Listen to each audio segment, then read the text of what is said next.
Hi, I'm Bill, and welcome to our first in a series on YouTube entitled Face with Lips. I'm not stealing this from Barry Aldridge. Yeah, you are. No, I'm not. No, I'm not. I'd like to welcome my guest, Alistair RogueBluejay, on YouTube. Alistair, thank you for being here today.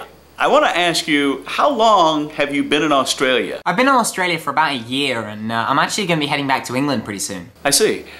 Are they an English-speaking country? I'll let you decide if they're an English-speaking country when they have phrases like, "Strike this ankle bite, it's getting on my nerves this arvo."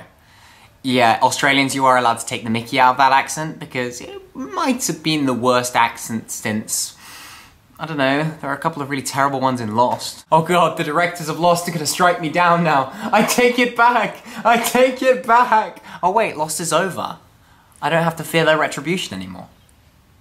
Weird. Yeah, you know, I've heard that in Australia there are a lot of poisonous animals that could kill you at any moment. Did you see any good concerts while you were there? Yeah, I saw Girl Talk, which was awesome, and I saw Missy Higgins, who apparently is a big deal in Australia. It's really interesting.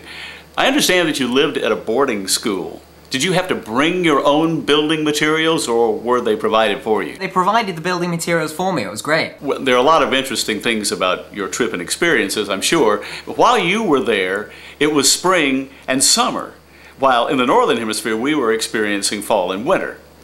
How close was the closest city to where you are, and how long did it take to get there? Technically speaking, my nearest city is kind of about 15 minutes away, but realistically my nearest city is Sydney, and that's about 90 minutes. You know, Ali, we know that Indigenous Australians speak about 250 language groups. Did you have good internet connections while you were there? I have really good internet access here. It's really speedy. The trouble is I can't access my legal downloading sites. That's really interesting and creative. We know that the Australian economy grew for 17 consecutive years before the world financial crisis. Did the kids at the school play any pranks on you? On my birthday, one of the year 12s attempted to climb through and then proceed to get naked. Yeah. But luckily, it was foiled in mid-prank by the guy who lives in the next room waking up and basically yelling at him for being naked in his room. Anyway. And how did you retaliate? Yeah, I did retaliate. I hid 3 year 7s in his room. The trouble is, it kind of backfired because only 2 came out. I get the feeling the other one is still hiding under his bed. Australia, we know, is 25% Catholic and 18% Anglican. So if someone is traveling to Australia, what's a helpful thing that they'll need to know?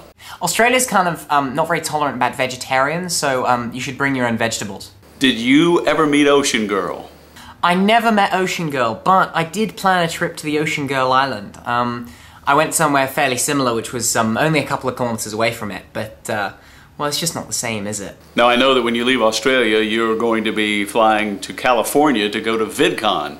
It's not only a long trip, but a very expensive one. Did you do anything immoral or illegal to raise money? Yes, and that film will be on RedTube in a couple of... No. Thank you so much for being my inaugural guest on our first episode of Face with Lips. Not stolen from Barry Aldridge.